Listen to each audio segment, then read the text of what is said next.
सब तत्पर हैं यहां जगत सजाने में। अरे हम जगत सजाने के लिए नहीं आए, हम जगदीश को पाने के लिए आए। ये हृदय का चिंतन बदलो, क्योंकि ये जरा मरण स्वरूप में नहीं होते, ये शरीर में होते हैं। अब स्वरूप का परिचय ही नहीं। लोग बहुत जानकार जैसे ज्यादा बातें बनाते तो कहते भैया 3.5 हाथ के शरीर में रहते हुए कई साल हो गए? बोले 40। तो जाना तुम कौन हो भाई? हो कि 100-200 हाथ का है तो खोजने में समय लगेगा। 3.5 हाथ के शरीर में आप हैं, आप अपने को नहीं जानकारी कर पाए तो आप कितने बड़े जानकार हैं? औरों की जानकारी क्या लोगे? आप अपनी जानकारी नहीं कर पाए, 3.5 हाथ के शरीर में हो, कैसे भूल भुलावे में हो? बोले हम तो रोज अपने को देखते, शीशा में देखते हैं बढ़िया गोरे चिकले गाल और सब। ये तो प्रकृति की रचना का, पंचभूत का एक नमूना है। ये नमूना है, नमूना हमारा थोड़ी स्वरूप है। बस ये पहली सूरज गई तो जरा मरण मोक्षा है, क्योंकि जरावस्था इसी में होती है और मरण अवस्था भी इसी की होती है। प्रकृति के कार्य शरीर के साथ जब तक तदात्म रहेगा तब तक जरा मरण मोक्षाय नहीं हो पाएगा। संबंध विच्छेद करना ही है इस शरीर से। सारी चेष्टा इसी शरीर के सजाने की है और शरीर को मैं मानने की पुष्टता की है। और हम बनते हैं साधक, हम बनते हैं अध्यात्म मार्ग के पथिक। जब कोई उपासक शरीर के साथ तदात्म मैं आज तक नहीं भूल पाए, देखो ना, जब आप तिलक लगाते हैं तो शरीर के माथे पे लगाते हैं, अपने माथे पे लगाते हैं। उस समय आता है क्या? नहीं, एक एक बाल संभाल करके, क्योंकि मैं हूं, मैं, बस यही अंतराय है। अब ये गूढ़ बात कैसे समझ में आएगी? यहां तो बात समझने के लिए बस इतनी कि वो उपाय बताओ जिससे चेक पर चेक पास होती है, वो उपाय बताओ जिससे खूब भोग भोगने के लिए बल बढ़े और खूब भोग मिले, बस जीने की। जीते किसके लिए हो?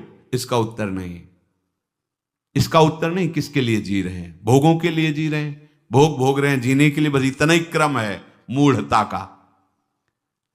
शरीर के वृद्धावस्था होने पर जब शरीराभिमानी मैं मानता रहा है, अब वो अपने को मान लेता है कि मैं वृद्ध हो गया हूं, पर वासना बहुत प्रबल हो जाती वृद्धावस्था में।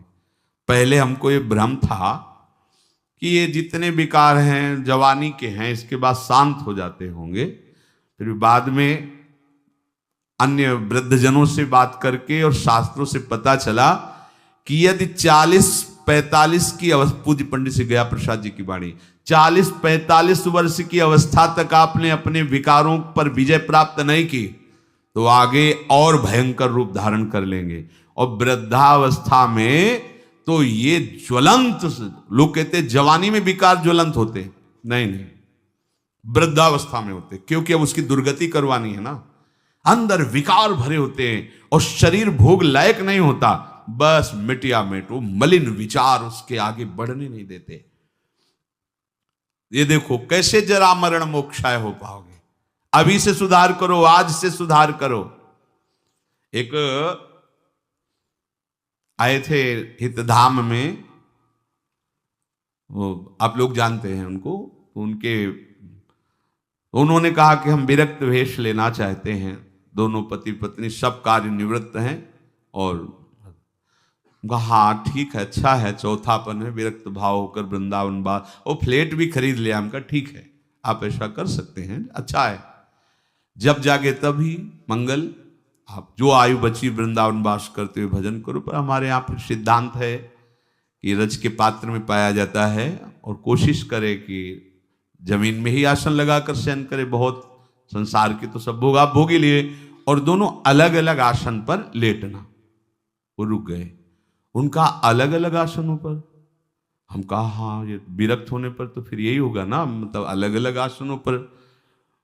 तो उन्होंने स्पष्ट कहा कि इनको फिर नींद नहीं आएगी तो हम विरक्ति नहीं ले पाएंगे। और नहीं ली। और वो वृंदावन से, ये आप क्या समझते हो, बुढ़ापा में जीवन में भजन नहीं किया तो बुढ़ापा में आके तुम ऐसे? नहीं, बहुत विचित्र राग है, माया का ऐसा राग नहीं है। जो ये मैं मानता है कि शरीर मैं हूं, शरीर पे मेरापन टिका हुआ है, तो जन्म मृत्यु जरा व्याधि दुख दोषानुदर्शनम वो नहीं कर पाएगा। जन्म मृत्यु जरा व्याधि दुख दोष ये नहीं देख पाएगा वो शरीर के। जन्म मृत्यु जरा व्याधि दुख रूप दोषों को देखना विवेकवानों का कार्य है। ये शरीर में बिल्कुल ममता नहीं रह जाती जब आप भगवत प्राप्ति का लक्ष्य करोगे। भगवत प्राप्ति का क्या, हमें लगता है अगर विशेष कोई कामना अपना जोर दे दे तो शरीर का प्यार खत्म हो जाता है। कोई कामना विशेष जोर दे दे, अपने स्वरूप में आ जाए कामना, तो फिर उसे कुछ याद नहीं रहता, मरना मंजूर है, लेकिन वो अपने लक्ष्य पर आगे बढ़ जाएगा। फिर भगवत प्राप्ति की कामना और शरीर का राग बना रहे, कैसे हो सकता है? इसका मतलब है अभी भगवत प्राप्ति की जलन नहीं हुई हृदय में, भगवत प्राप्ति की लालसा नहीं हुई। ये मैं मेरापन से मुक्त हो गए तो जरा मरण से मुक्त हो गए, क्योंकि शरीर के साथ माना हुआ संबंध बड़ा कठिन है त्यागना। तो इसे क्या करें, कैसे संबंध का त्यागे? हम नया संबंध बनाओ। क्या नया संबंध? अभी तक जितने संबंध बनाए उन सब संबंधों ने तुम्हें बांधा है। भगवान कपिल देव जी कहते हैं कि ये आसक्ति ही जगत के बंधन का कारण हुई, और हे मां, अगर यही आसक्ति भगवत प्रेमी महात्माओं से हो जाए तो मोक्ष का खुला हुआ द्वार है। हमें संबंधों ने ही बांधा है, शरीर संबंध, शरीर संबंधी भोग, शरीर संबंधी रिश्ते नाते। अब हम एक संबंध और प्रकट करते हैं, अपने आत्मस्वरूप गुरुदेव का। मन वचन कर्म से हम आचार्य और गुरुदेव की शरण में होते हैं। अब ये जीवन यंत्रवत वैसे ही चलेगा जैसा आदेश होगा, खत्म खेल।